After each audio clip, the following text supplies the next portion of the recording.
Hi everyone, I'm Kasia Bosne, wardrobe stylist, fashion fashionista, founder of Boutique on 57, and today I have a pleasure to welcome Gabrielle Vizzavona, who is a French wine expert, a member of French Sommelier, am I saying it right? Yes, Sommelier Association, right? And a TV host. And today she's going to teach us some amazing tips how to properly taste a wine, anything we should know about wine, and you too can become an expert in this field. So hi everybody, we're in Paris, we're in my kitchen now, thanks for coming. Thank you for having me. And I'm gonna teach you how to taste a wine professionally. It can seem a bit scholar, but it will help you actually to describe a wine more accurately and to get to know your own taste by following this 4 steps technique. So you're gonna start by pouring the wine, very important. Right, so am I gonna get drunk so it's here? not too early, right? Is it too early for that? No, not really. We are like just a little bit, not a big glass. 1 o'clock, not a French big glass. time, Parisian time. So the first step. I follow you. Cheers. Cheers. Not yet. The first step that you're gonna follow. Oh, not yet, not yet. Wait a minute, wait a minute. You're gonna start with the color. So to look the color properly, you're gonna put your glass over a white cloth or a white napkin or a piece of paper or anything. So here it's a Bordeaux that I just poured on your glass, so I would say it's a quite intense ruby color that we have. So there is no good or bad color with the wine, but what you want to check there is if there's any cloudiness.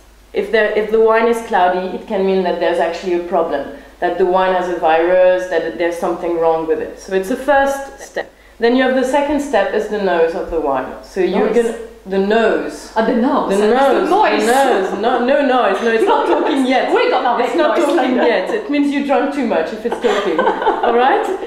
So no. The nose. So, no. Wait. Don't be too quick. She really wants to drink, huh? My God. So you have 2 steps. You have the first nose. Very quickly you smell. It's just to check if there's a problem or not. Really quickly. Smells very good. There's no problem. If there's a problem and you're a professional and you're going to taste 200 wine during the day, you don't want to like basically screw your nose by smelling like a bad smell of coke or some oxidation or something. That's why you have this very quick step. Then once you know there is no problem, you're going to put your nose more deeply into the glass and smell a second time. So here you're going to look for the aromas of the wine. So what do you smell?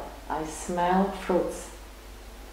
You have so many different aromas. You have like thousands of aromas that you can smell in the wine, which will depend on your own culture, your own story. Everybody's going to smell different things because we don't have the same relationship to food, to history, to many things. So it's something very personal. Smell it. Do you have like maybe a bit of cherry? Yes. Yeah? Yes. It's quite ripe cherry, which means that the grape was picked quite mature because it's a bit like marmalade-like. So at this step you can learn a lot about the wine. You can tell, already you can have a clue about its quality, about its age, because in a wine you have different types of aromas. You have the primary aromas, which you get from the fruit, which is going to be very fresh fruit. Then you have secondary aromas that are going to come from the oak barrels that the wine has been aged in. So it's going to be all the toasty, coffee, vanilla aromas that you can smell sometimes. And then you're going to have tertiary aromas, which is from the aging of the wine, which are going to be, for example, truffle aromas, mushroom, underwood, etc. And then you're going to have a little sip. So try to layer your palate with the wine properly, and then you can spit or not. It's difficult. I'm not looking. I follow you. I'm going to do a bit of what we call tasting. Yeah, I'm going to put a bit of hair in my mouth while the wine is in here, so like I free more aromas. Whirlpool. It's called rétro-olfaction in French.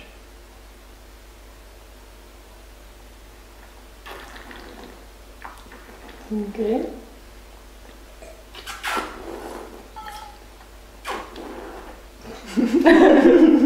It's a bit of practice. As for the swirling, you know, don't try this exercise unless you Don't do this with your boyfriend. It's not no, it's definitely not the classiest thing to do, but I mean, it's how we do it. So here we're gonna feel the taste of the wine, which is composed of many things. So first of all, the sweetness. Is it a dry wine? Is it a sweet wine? Is it an off-dry wine? You have different degrees. Here it's dry. You don't have any sugar.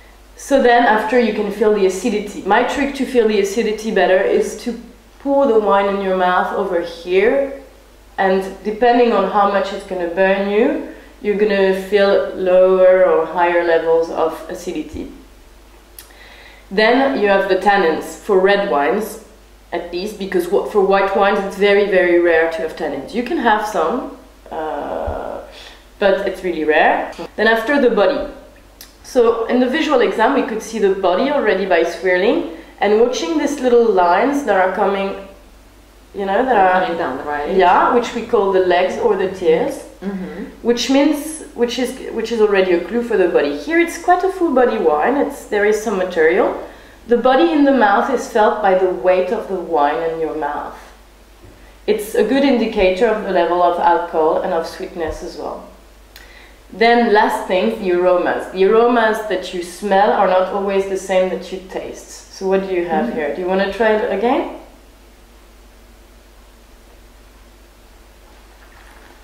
Oh, I drank it. I rushed. Never mind, it can happen. I'm not a good I was sure that it was what it's the only thing she's interested about.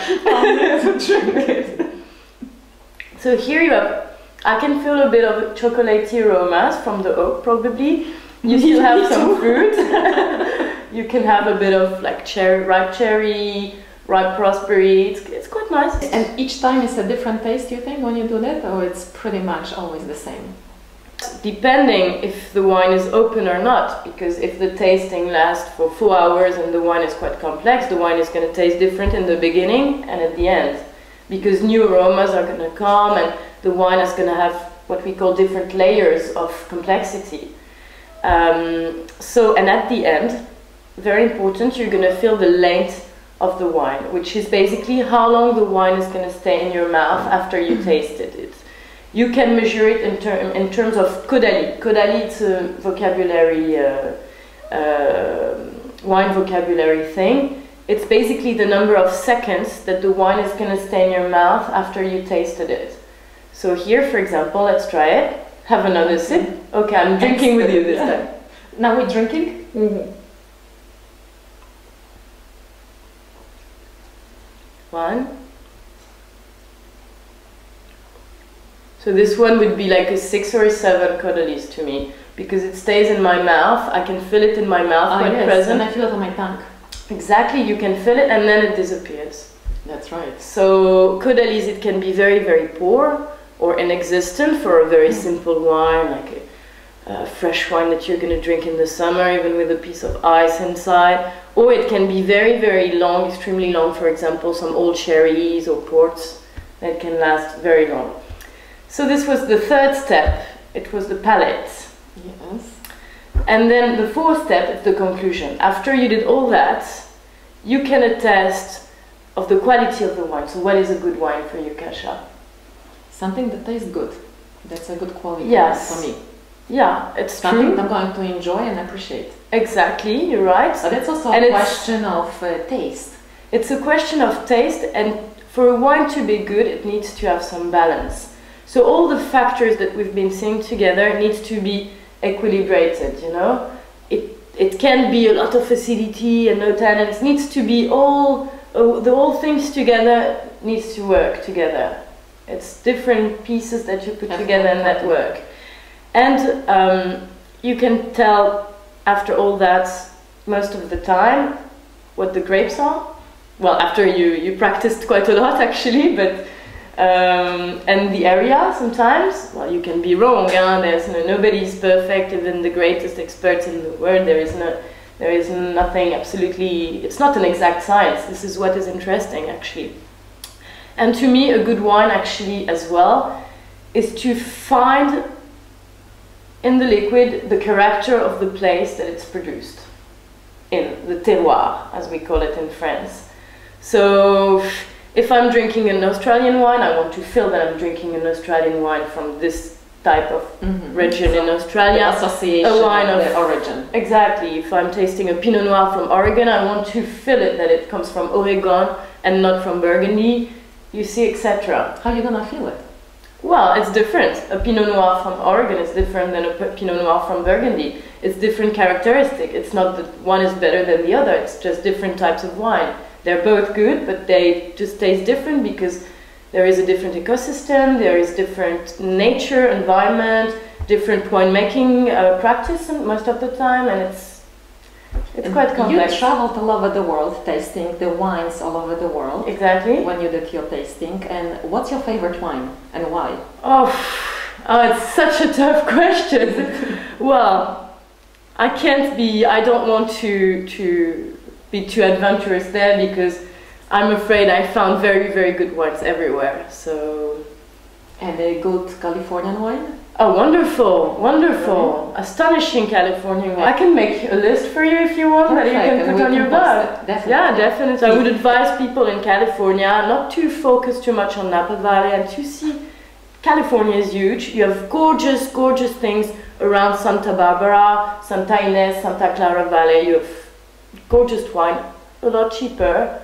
And you know, just it's all about being adventurous, trying new things and not being stuck in one thing or following other people's recommendations, because we all have, as much as we're as true as we're all unique, we'll have different tastes, and it's very important to get to know your own taste. Just follow those steps. So yeah, try to, because it will help you to have a bit more of structure and to train your palate, basically. That sounds all fantastic. So I'm ready to finish my glass. Let's go. Well, now lunch. We can do cheers. Let's put it all into practice. Let's go to have lunch and see how we can do it in a restaurant. Cheers. Cheers. Cheers.